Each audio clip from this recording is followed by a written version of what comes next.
Hey, it's Rachel with WTI, and if you're looking for a great quality, easy to dissolve creatine monohydrate powder, you've got to try this one out by Nutricost. My husband has noticed that this helps his strength and endurance while working out. One thing that I'll do is I'll just mix it with some oatmeal. I'll add in nut milk, some seeds, and then I'll just mix it around, and I don't even know it's in there. It has no taste. It mixes in really nicely. It also mixes well into water.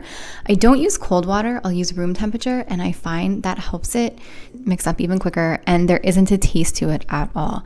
So it's a supplement that's so beneficial and so simple to take.